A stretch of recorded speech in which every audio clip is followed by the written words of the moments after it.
Hey, what's going on with y'all? Fellas, ladies, what's good? It's good to see y'all. And it's definitely most good to be back. I feel like I've been gone for a long time in between times, and I know it's kind of heartbreaking. I'm sorry about that, but I apologize, and we'll try to change that around a little bit, you know? At least go for a start. I don't know. Whatever. Fuck it. Gotta do what I gotta do. But as far as what's been going on, man, I went and watched this fight the other day. Now, this is what's funny about this shit. I don't know if you've been living under a rock or you just don't give a fuck about what's going on in the heavyweight division right now. And as far as boxing is concerned, not MMA, but boxing. You either gonna give a fuck about what I'm talking about or you're not. Or you're gonna just be interested to hear what I'm saying just because of the way I'm saying it, and it's because I'm saying it. I respect that. If you are here for either of those reasons, stick around. I got some insight on this. So now this is the funny fucked up thing is that I planned my day. It was on Saturday night. So I planned my day to make sure that I can catch the fight at a certain time. And me forgetting the time zones and shit and where this fight was going to be at, man, this fight was happening in Saudi Arabia. So I'm in the shower, right? Washing my shit up. And I'm like, damn, man, what time is it in Saudi Arabia? What time is it in Saudi Arabia right now? And I'm like, yo, man, it's gotta be at least a little late right now. Cause I'm like, it's like 3 o'clock in the shower. I'm like, hold up, man, I gotta go check this shit out. So I go up there and I look and I sure enough go check on YouTube and I look on Google. I'm like, where can I watch the fight? I was gonna pay for it. And it was on round 5, man. I was like, motherfucker. So I fucked up. I had to catch the fight. So I was like, whatever, I missed it. But I watched round for round. There was a live commentary about what was going on. Kinda. They can only tell so much. They can't do round for round knowledge, but they can be like, okay, he just hit him with a good shot.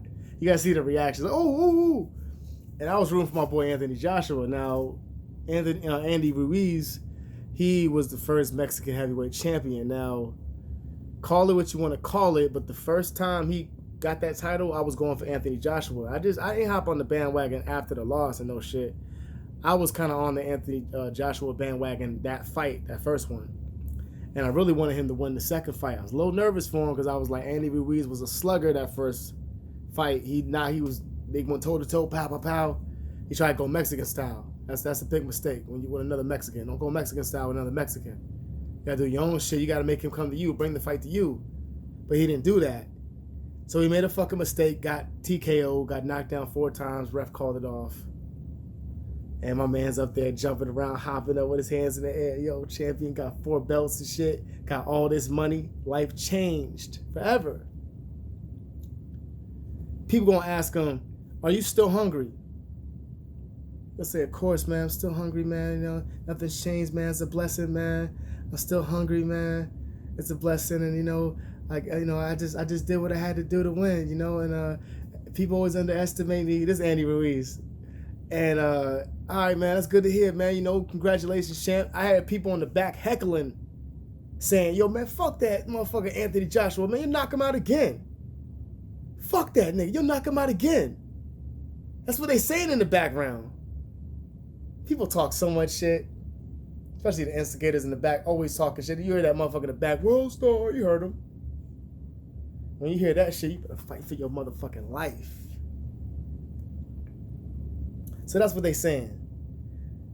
A couple months later, now we got 6 months preparation time. A couple months later, they're going to ask him, so, you still hungry for this shit? Yeah, I'm more hungry than I ever been, man. You sure you was talking about the fight, or were you talking about Taco Bell and Snickers bars, nigga? I'm going to explain to you why. Now, the fight comes. Here it is, December 7th. This is your day. You are the champion. This is your first title defense of the heavyweight championship of the fucking world. Undisputed. 4 belts. This is your time to prove that you ain't a paper champion. You ain't a fluke. You didn't just win. All these things you said, I'm going to run it back to you. I ain't a fluke. I'm going to prove everyone wrong. People always underestimate me. You on talk shows, every talk show in the fucking world. Jimmy Kimmel. He was on, what was you on, David Letterman or something? What the fuck was you? Right before the fight, Anthony Joshua was playing around like that too, not taking the fight so serious. He overlooked you, underestimated you, and got knocked out for it. Now, you did the same thing back, but you already know, you should know what Anthony Joshua was capable of when he's in the right mindset. He wasn't in the right mindset that day. There was talks about a panic attack, arguments in the back. Look, they ain't got nothing to do. There's no excuses when a fight goes on. That shit can be, you can get that out of your mind once you're in the ring. There's no excuses for that loss. But for this one, Anthony Joshua had no excuses for his loss. Boy comes in there, gets on the scale, motherfucker fatter than he was in the first fight, 287 or some shit like that. That's a fat motherfucker right there, man. All them Snickers bars, all that shit he was eating, all them cheeseburgers, all them fucking chili fries, all them steaks. That shit added up, man. He thought his excuse was to the weight gain was that, I thought I had more power to knock him out. Why would you need more power when you already almost knocked him out the first fight? You was faster. You was in shape. You're still powerful. Fat is going to slow you down. The fatter you are, the slower your punches are going to be. Anthony Joshua got nice and thinned out, trimmed off muscle because he was too bulky and buff. Like a lot of time that muscle that bulks you up, it makes you slow too. I don't like the weightlifting training. I stopped fucking with weights. Push-ups, sit-ups, and shit like that, and pull-ups. Those are the things you need to do. All that shit is paper water muscle, in my opinion, man. Creatine, all that bullshit. Steroids, injections people put in their arms. You seen that shit? The shit they put in there? I can't think of the name. They shove it in their arms, man. And their arm gets like real fat. It don't look real. It's just silicone and rubber and shit. And their arm explodes. People do anything to look like a... But he took it, why he didn't even get his haircut? Came out there with the nigga fro, man. He was looking like dope little Brit boy, man. Came out there with the dope fro. And he went to town, man. Took him to school for 12 rounds. You can say it's boring, whatever you want to say it, but it's boxing. You come up with your tactics, the way you beat him. Fighting a Mexican style, wasn't going to do nothing but get him knocked out. He played it smart. He won it. Did everything by the rule book. Got his belts back. Two times. And that's how I want to like treat my life, man. Like if I ever have a downfall like that, where something happens where I get knocked down, I get pushed back, I always bounce back. Two times, always bounce back. Don't let that motherfucker keep me on the ground. I know when I got knocked down in a fight a couple times, I remember I got to a big fight. I explained this shit before, so I'm not going to go into the long terms of it, but that was when I was 18. I got to a fight in front of the Papa John's with a big motherfucker. We call him Big Tony because he was a big guy. And I was a little inebriated that day, so I talked some shit. I was in the mood to fight, kind of. I was kind of that guy at the time, 18-year-old. Remember, I'm 31 now. So I was like, what's up, man? I ain't like the way he treated us back there. He kind of did some disrespectful shit to me and to my homeboys at the time. We felt a little this because we was hanging out, and my mans was talking to the girl. He was having a good time talking to her. I was talking to one of the girls they had there, too, that they weren't with. We was all having good conversations, and all of a sudden he just like, all right, let's go. Like he just wanted, he did that kind of that whole shit where he's like, listen, we gotta go. Like, okay, where the fuck y'all going? Why? We're having a good time. We gotta go. So we start leaving out of the woods. We in the woods, by the way. This is country shit. We in the woods chilling. And we get out the woods and shit. It's like 7, 8 p.m. A lot of time for a lot of people to be out. And I'm like, I see this motherfucker. I'm like, hey, man, hey, pussy. I said, what I say? Hey, bitch. I said, hey, bitch. Hey, bitch. And I already knew that I was in trouble when I did that. I didn't realize how big he was, so I got approached him closer. I was like, damn, I think I made a mistake. I might get embarrassed. And I got all my boys here. He got his boys, and they were in front of the shopping center. Papa John's, this is Starbucks was right there, too. It can be embarrassing. But I said, you know what? Keep your head in the game. Fuck that. You started this shit. You got to finish it now. You talk that shit. You got to back it up. Don't have a repeat of what happened when I was 14. You talk that shit, you back it up. I went in there, went to the motherfucker, I said that shit. First thing he did was pull off his belt, started whipping me with his belt, got metal plates on his belt, one of them little punk rock belts. He hit me with that shit, scraped my back up, beat me like a damn slave, man. Whoosh, whoosh, whoosh. That was And, I just bounced back, man. I was hitting him with 2 pieces, but that motherfucker was like, pow, pow, pow, pow. Every time he hit me down, he threw me on the ground. A couple times he slammed me, body slammed me. he was picking me up like I was a piece of paper, just like, pow. Body slammed me, man. I was like 150 at the time. Body slammed my ass. I just kept getting back. Beat that heavyweight. knocked his ass to the ground, fucked him up. He ran away, he ran to the Starbucks and locked the door. It was the funniest shit ever. And I look at that and I take those things as metaphors of how I want to bounce back in life when things fucked up. When things got destructive for me a couple years ago, my job was to just not let that shit hold me down forever. When I first got back, the place I was staying, I got kicked out like immediately. Like the first like week or two I was here. And it was cold outside. It was wintertime. And it was like, damn, I left Arizona in the heat where it don't get cold like this just to be in some shit like this. I wanted to blow my fucking brains out. I already didn't have a spot when I was in Arizona. So it was like,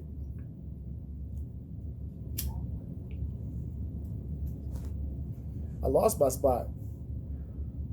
And once I lost my spot, it was just like, you know, it was hell. I was like pretty much on the street going from hotel to hotel room. Sometimes I wasn't in the hotel room. I had to sleep on the streets. I had to deal with shit that way. I wish I could turn something on in the background. I don't got to hear barking and shit. But nah, I wanted to chat for the video. But yeah, so it's just crazy, man. So I had to bounce back from that mentally to try to stay. I know when I was working, it was hard for me to go to work at first. It was hard. All I thought about was like flashbacks constantly of like all the horrible shit that was happening to me. I just couldn't stop thinking about it. Tried to, but I couldn't shake it. Couldn't shake the thoughts. Sometimes I was waking up screaming. Not because I see things in my dream, only because I wake up and I like my heart starts beating real fast, or my head like hurts real bad. I wake up to like that, and I wake up like a manly scream. You know what I'm saying? Not a female scream, but just like you know, kind of yell out a little bit when I wake up. I have weird dreams sometimes. You know, I had a dream the other day that I fucking killed 8 people. I'll never forget this damn dream. I killed 8 people, serial killer style. Now, was I watching serial killer files and shit before this, or was I watching it after this shit? I swear I didn't start watching it until after this shit happened. Like, I've been watching a lot of like Rob, what's his name? Rob Dyke. I don't know what they call him now, Rob Gavigan or something like that. But he has a lot of cool like serial killer like documentary, like the ID channel. He keeps ID alive for me because I don't have ID on our cable package. That's like my favorite channel, but that's the one channel we don't have. The fuck? I was a little mad about that, so I barely watch my smart TV, man. But yeah, I'd be watching this shit. But back to the dream, I had a dream, man. I came up, ran up on some people, man. Like, I forgot what it was. I think I was in a gang, but it was like the way I was killing people was like, it was random. It was a gang where you just joined, and there was no reason for you to be in the gang except to kill people. We were just like killers. You can get hired. Like, it was just a team of killers. There was no purpose, no money, no drugs, no fucking bitches, no hoes, no pimping, none of that. It was just kill people. Just be violent, and you just kill a lot of people. However you do it, shoot them, stab them, whatever. It was such a long, vivid dream too that I was actually seeing myself do these murders. Like, I shot a couple people. I think I shot them all actually. I didn't stab anybody. I wasn't that ruthless, thank goodness. But I put them out their misery. Quick shots, like Hitman style. But it was like serial killing in a way. And then like we went to court and everything. So what happened was the last person I went to kill, my 8th victim. I did it like the dude told me I needed to do it like in broad daylight kind of shit. Like, you need to make an example of this guy. And it was like right in front of like a city hall type building. I don't know where the hell I was at when this was happening, but you know, your dreams, you're like, what the fuck is this place? You seen it in a movie or something. So I went and I clapped him twice in the head. And I was getting ready to walk off like I normally do smoothly. Pop, pop, pop, put it away. Someone, like, the cops were out looking for this shit. They were looking, watching everything, and they saw me do it. The cops saw me do it. You know what I'm saying? There was no slick shit with this. Fuck the gloves. He saw me do it. And I began to run. I ran into a little garage, and I got backed into a corner. Couldn't run away anymore, and they caught me and said, you know, we got your ass. Threw me in the fucking car, and I went to court and everything. Went to my arraignment, and they said, you know, you're in here for like the murder of 8 people. But it was weird because like the dude that was in court with me, that he didn't get caught, but he was in court with me. He's like, yo, we gotta kill a couple people who know some shit out of the crew, who could probably potentially get you, like, they only have proof on one, but we can get the people who know about your murder. We kill them. It was like that kind of murder. It was some wild ass dream, man. and I went to jail, and they sentenced me to death, which is well deserved. Which they better get death, man, nothing less. Life imprisonment ain't enough. You gotta die for that. So, but I called home, and obviously my parents were disgusted with me. What the fuck did we raise, man? Everyone was disgusted with me. I was all over the news. And I woke up, man. It was a long ass dream, man. And I didn't wake up in between it or nothing. It just kept going and going. I know you had dreams like that before when you sleeping real good. That's what kind of dream it was. Don't mean shit, in my opinion. You can pinpoint it to things that are interesting, but those dreams at the end of the day usually don't mean shit. I used to look at stuff like that, horoscopes and all these things. Yeah, they have their meanings to them. But at the end of the day, they really don't mean shit. Not to me, at least. I've actually like based something I was gonna do in my life off of a damn dream I had. To go chase my dreams because of a dream I had. Some people out there who's had dreams that they killed somebody and actually did it. That boxer, it was Sugar Ray. Can't remember who it was. Robinson. But somebody did that and they had a dream and it actually happened. But I'm not gonna go and shoot nobody. First of all, I'm just not gonna go any further into that. I'm not gonna go mad one day. That ain't gonna happen. 16 minutes. Watching this movie, Willie Dynamite, 1974 movie. I watched Chainsaw Massacre, like, kind of for the first time, actually paying attention to it, too. That shit was, I like that movie, man. I like that one. It was good. It was kind of creepy, that little back room back there. That shit was a little creepy at first, but then after a while, it was, like, too predictable. It was the same reoccurring, like, okay, you end up in there, you get killed, too. Then you end up in there, you get killed, too. Then you go in there, you get killed, too. I'm like, this is fucking monotonous, man. But the first kill, when he pulled up, he was like, hit him with that hammer and shit that they hit the cows with. That shit was badass, man. I like that. I like that a lot. I love me some horror movies, man. I started liking them a lot more recently. I just love me some horror movies. I like watching the ID channels when they have them scared them serial killer file. I like watching all that crazy shit. I fucking hate serial killers. I hate everything about them. But it's just interesting. It's just like, you know, I just like to mourn for the victims, you know? As opposed to me idolizing these fucks. It's more of like just like hearing about it and it's just like, damn, man. You know, I don't know why I do that shit, but I also watch things that make me laugh and smile too. I don't just sit there and watch that shit all day. I gotta be in a certain mood to watch that stuff. You know what I'm talking about. We human. Yeah, but that's what it is, man. I just been out here just trying to calculate, you know, get my money, man. And do what I gotta do. And try to make more videos. That's the goal, man. Honestly, for 2020 coming in, I gotta make more videos. I know I ain't been doing enough, and I apologize for that. I'm gonna get back on the groove. When I say I'm gonna bounce back, I bounce back. Just like Anthony Joshua did and got them titles back 2 times. 2 times. I always want to come back and be, you know, 2 times plus. If I got to. If I ever do fall, I'm gonna come back, bounce back. That's me. So y'all take it easy out there. Y'all be safe. And make sure to holler at your boy in the next one, baby. Peace.